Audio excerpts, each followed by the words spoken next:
반갑습니다. 어른들 위한 공부방 성상원의 공사부입니다. 오늘 목요일입니다. 목요일은 사랑 공부방 시간입니다. 우리는 왜 이별했을까? 7번째 편 낭만적 타협에 대해서 오늘 알아보도록 하겠습니다. 지금 사랑하고 계시는 분이 만족스러운가요? 이렇게 여쭤보면 거의 대부분 다 아니요 라고 이야기할 겁니다. 아무리 멋있는 남자, 아무리 예쁜 여자를 만나시는 분이다 하더라도, 그런 분을 남편으로, 아내로 같이 생활한다 하더라도 사실은 모두가 다 불만족스럽습니다. 왜요?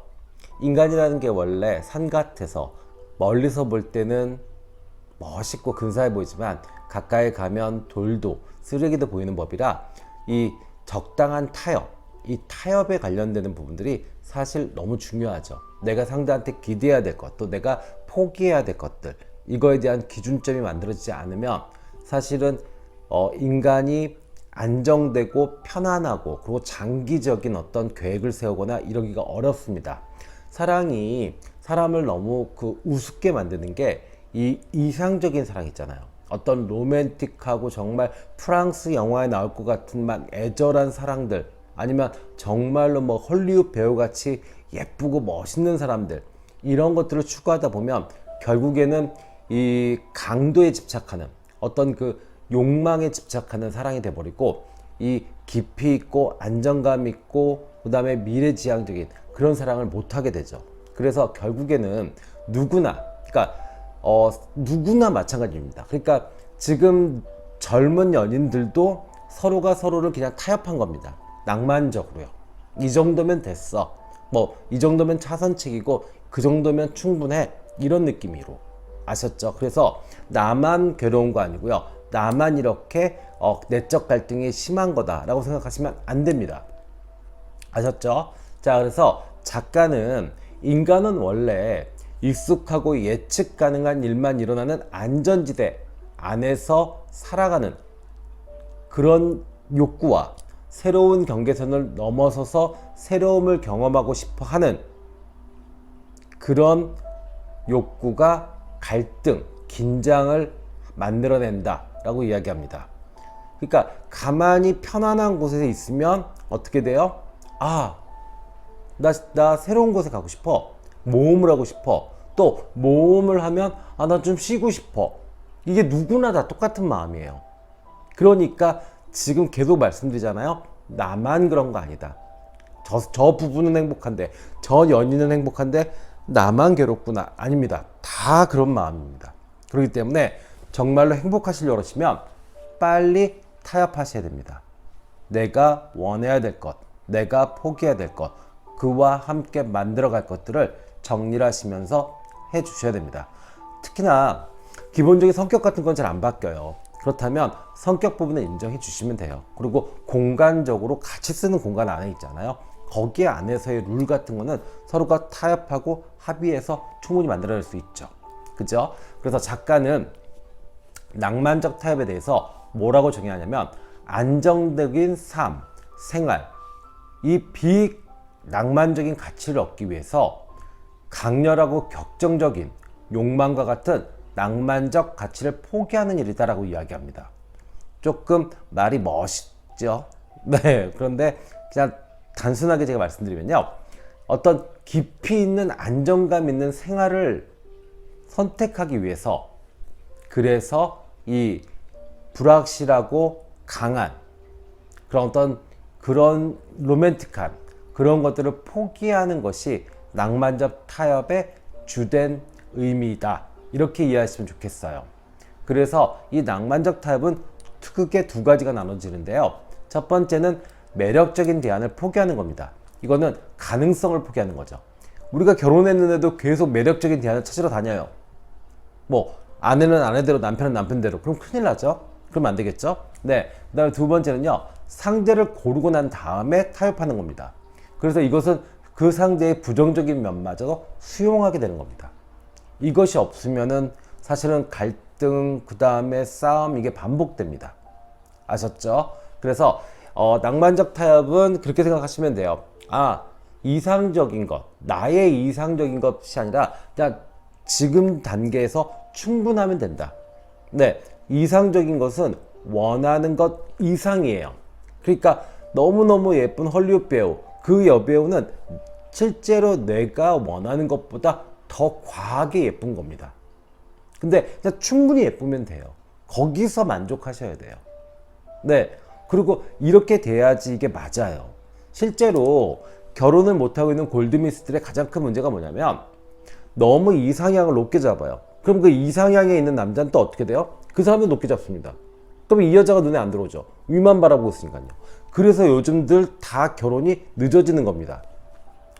정말로 연애하실 때 이 상대를 고를 때 부정적인 면도 인정해 주시고 수용해 주는 이런 타협, 낭만적 타협이 지금 너무나도 필요합니다. 네, 이해되시죠? 네, 그래서 작가는 또 이야기합니다. 이 낭만적 타협은 결국에는 평생, 꾸준히 계속되어야 된다라고 이야기합니다. 그래서 그것이 좀 괴롭다. 왜? 주어진 것에 대한 만족을 계속 찾아내야 되니까요. 그러니까 여러분만 힘든 거 아니고 저만 힘든 거 아니에요. 다들 힘듭니다.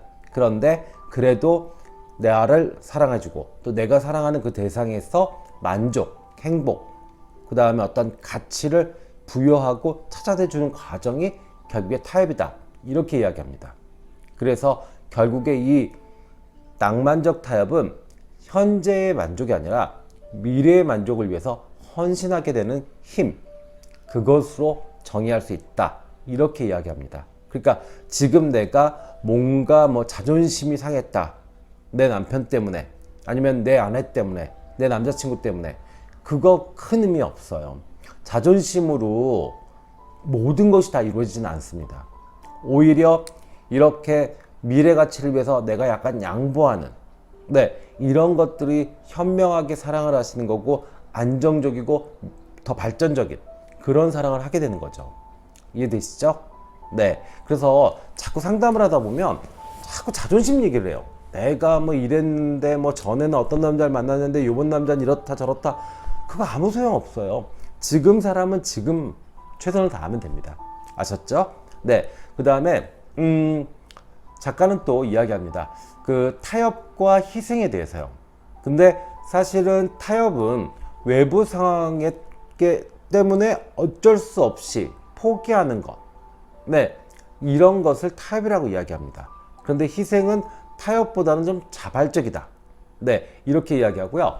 또 타협은 더 나쁜 상황을 막기 위해서 우리가 그렇잖아요. 부부싸움 하려고 딱 하거나 연인끼리 싸우려고 할 때 여기서 그냥 타협하자. 이건 뭐예요? 싸움이 더 번지지 않게, 그 다음에 파국으로 가지 않게 타협하는 것이죠. 그런데 희생은 개인적이고 도 자발적인 거죠. 그리고 긍정에 초점이 됩니다. 희생은 더 좋아질 거니까 내가 양보하고 내가 이렇게 알아서 해줘야지. 요거는 희생이에요. 그런데 타협은 아까도 얘기했지만 부정에 초점이 맞춰집니다. 네, 그러니까 당연히 희생은 긍정적 감정을 내가 좀 동반할 수가 있고 타협은 부정적 감정이 동반될 수밖에 없죠. 네, 그래서 사실은 이 연인 사이나 부부 사이에서는 희생은 거의 없다고 보시면 돼요. 네, 결국에는 타협이 주가 됩니다. 희생은 어떻게 돼요? 부모와 자식. 네, 여기서 가능한 이야기죠. 네, 그렇게 됩니다. 자, 그 다음에 또요. 좋은 타협과 나쁜 타협이 있대요. 그래서 타협의 유형이 있는데 일단 무시형이 있대요. 첫 번째 무시형. 무시형은요, 의견 충돌의 비용을 최소화하려고 노력하는 겁니다. 그러니까 약간 진짜 외면하는 거죠. 문제가 생기는 걸 외면합니다. 요거는 단기적으로 상당히 유용하답니다. 매번 볼 때마다 의견 조정을 하고 매번 이러면 피곤하죠. 그죠? 사랑을 하게 되면 적당한 선에서 우리가 이렇게 눈 감고 넘어가는, 그것도 사실은 사랑의 기술이죠. 맞죠? 그 다음에 통합형이 있답니다. 통합형. 의견 충돌을 인정하고 공정하고 타당하게 타협하려고 하는 그런 자세가 있답니다. 해보셨나요? 저는 아직도 인간이 덜 돼가지고 이 통합형 타협을 잘 못 해봤어요. 근데 어쨌든 간에 이 통합형 타협은 장기적으로 아주 유용하다, 이렇게 이야기합니다. 그 다음에 세 번째요, 대립형이요. 이거는 논쟁을 더 악화시키죠. 사실은 부부나 연인 사이에서 거의 대부분 타협을 시도하려고 하다가 자존심을 내세우고 자존심에 서로 상처를 받고 그 다음에 결국에는 대립하게 됩니다. 그러니까 그게 싫으니까 나중에는 무시하게 되죠. 무시하게 되면 어떻게 돼요? 정말 타협하고 조종하고 그 다음에 중간 지점을 만들어 가야 되는 그 연인과 부부 사이가 정말 큰 문제를 덮고 그냥 지나가다 보면 나중에 정말 큰 문제가 되죠. 그래서 적당한 싸움, 이거는 괜찮습니다. 왜냐하면 싸움을 통해서 조종하고 갈등을 해결할 수 있으니까요. 그리고 정말로 그 중간에 합의점을 만들 수 있으니까요. 그래서 싸우는 게 중요한 것이 아니라 어떻게 싸우고 어떻게 타협하느냐, 이게 중요한 것 같습니다. 네, 그래서 작가는 타협하기에 대해서 4단계를 이야기합니다. 첫 번째, 마음을 가라앉히기. 두 번째, 장기적 관점에서 생각하기. 세 번째, 상대의 내면 가치를 인정하기. 네 번째, 기다리기. 하실 수 있으시죠? 네, 일단은 마음을 가라앉혀야죠. 네, 우리가 감정의 동물이기 때문에 감정이 폭풍과 치기 시작하잖아요. 그러면 정말로 모든 것들 다 뒤엎어버립니다. 네, 그렇기 때문에 이 내 안에서 생긴 이 감정의 폭풍우는 내가 스스로 감당을 하고 가라앉혀야죠. 그죠? 그 다음에 제가 누누이 얘기하잖아요. 사람이 화가 나고 그 다음에 부정적 감정이 생기면 시야가 좁아집니다. 그리고 근시안적으로 지금 요 순간만 봐요. 근데 실제로 부부들은 어때요? 연인들도 마찬가지죠. 연속성이 있잖아요. 그렇잖아요. 오늘 뭐 클럽에 만나서 하루 즐기다가 끝나는 관계 아니고 아이도 낳고 그 다음에 같이 재산도 일구고 있는 그 부부 사이라고 그러면 사실은 오늘 끝나는 거 아니에요.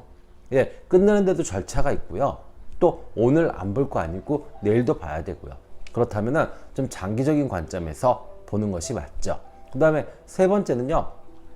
우리가 문제가 됐을 때, 그럴 때 상대의 내면적 가치를 완전히 무시합니다. 그래서 아까도 제가 말씀드렸지만 성격적인 측면은 사실은 그냥 인정하는 게 맞아요. 그래서 그 중간 지점에서 서로가 공유하는 부분에서 조종하는 게 맞죠. 그래서 그 사람이 가장 중요하게 생각하는 가치, 이런 것들은 인정해주고, 그 다음에 나와 함께 하는, 공유되는 것에서의 어떤 타협점, 이런 것들을 만드는 것이 맞겠죠. 그 다음에 네 번째는요, 타협은 협상이잖아요, 결국. 그럼 뭐예요? 협상에서 이기려고 그러고, 합리적인 협상은 뭐예요? 계속 기다려주는 거죠. 그래서 기다림이 필요하다, 이렇게 이야기합니다. 네, 이해들 되시고 공감들 되실 거예요, 그죠? 네. 자, 그 다음엔요, 작가는 첫사랑, 마지막 사랑, 그 다음에 중고사랑, 뭐 이런 이야기들을 쭉 합니다. 그러니까 첫사랑의 의미, 마지막 사랑의 의미, 그 다음에 또 중고의 의미, 차선의 의미, 뭐 이런 이야기들을 합니다. 근데 요즘은 많이들 개방돼 가지고 뭐 꼭 순결 아니면 첫남자, 첫여자 이런 거에 대한 개념들은 좀 많이 사라진 것 같아요. 요즘은 뭐 재혼 커플도 많고, 아니면 뭐 돌싱인데 뭐 아예 첫 결혼하시는 분하고 만나시는 분도 계시고 이렇습니다. 그래서 그냥 개념 정리만 좀 하자면은, 중고는 오염과 결함의 의미를 내포하고 있고, 차선은 질적 차원의 대안이 된다, 이렇게 이야기를 합니다. 그래서 저는 이 재혼이라는 표현, 이런 거를 잘 안 써요. 저는 상담을 할 때는 새혼이라는 말을 씁니다. 새로 결혼하는 거, 이렇게요. 그러면은 내담자분들이 좀 위로와 용기를 좀 얻으세요. 네, 재혼하면 이상하잖아요. 재수 이러면 뭔가 좀 잘못한 것 같고, 그 전에 뭔가 되게 잘못한 것 같고, 요번에 꼭 잘해야 될 것 같고, 설레임이나 이런 건 없고 부담감만 있잖아요. 근데 새혼 이러면 어때요? 아, 새롭게 시작하는 거야. 뭐 그 전에 좀 잘못했더라도 이제 다시 잘할 수 있어. 뭐 이런 느낌이 들기 때문에 사실은 그 어감 자체만 바꿔줘도 이렇게 느낌이 달라지죠.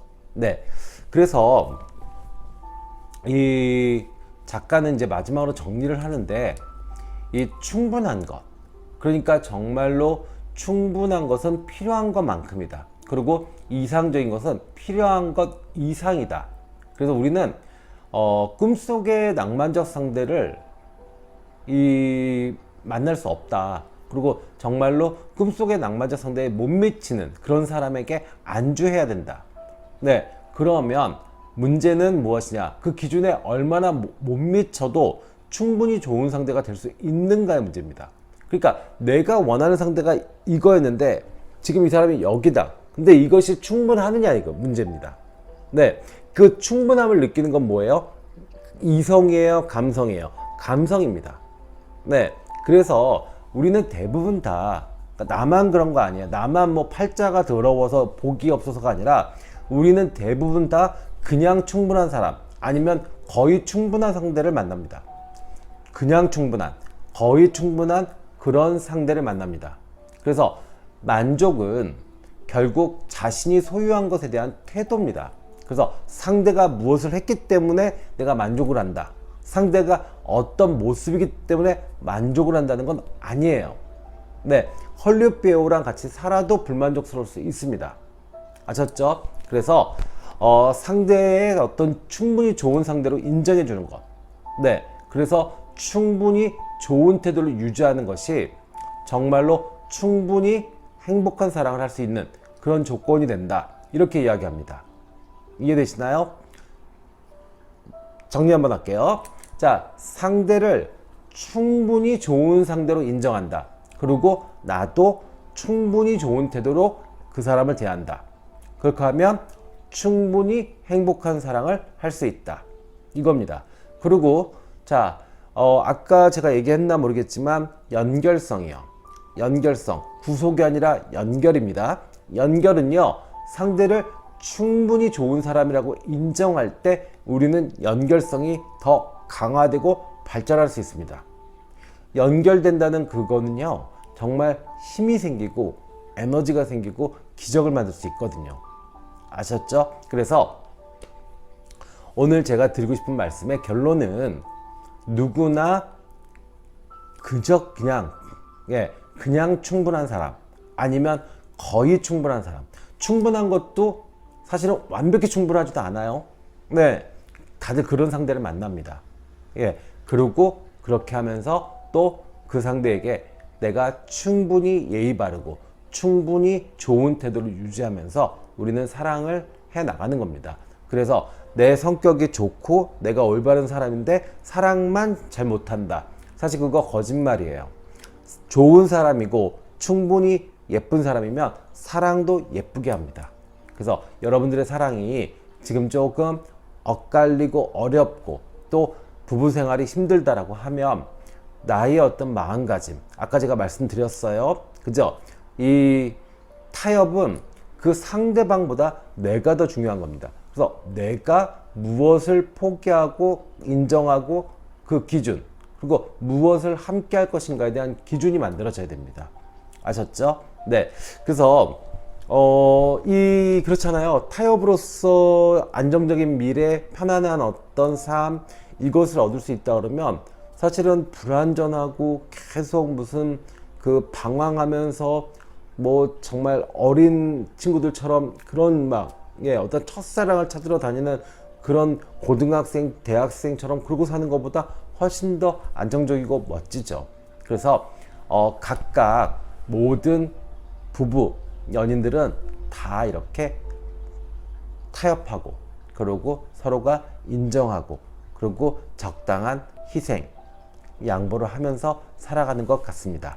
네, 그래서 여러분들도 지금 만나고 계시는 분이 아니면 같이 살고 있는 분이 조금 불만족스럽더라도요, 그 사람이 충분히 좋은 사람이다 라고 인정해 주시고 그리고 나 또한 그 사람한테 충분히 좋은 태도를 유지해 보세요. 그러면 분명히 충분한 행복한 그런 사랑을 하실 수 있을 겁니다. 아셨죠? 네. 자, 지금까지 제 영상이 도움이 되셨으면 좋아요, 구독 부탁드리고요. 사랑을 하시면서 노력을 해도 잘 안 된다 그러시면 언제든지 060-700-4579로 전화 주시면 타로스타에서 여러분들의 고민을 빠르고 정확하게 해결해 드리도록 하겠습니다. 지금까지 공사부였습니다. 감사합니다.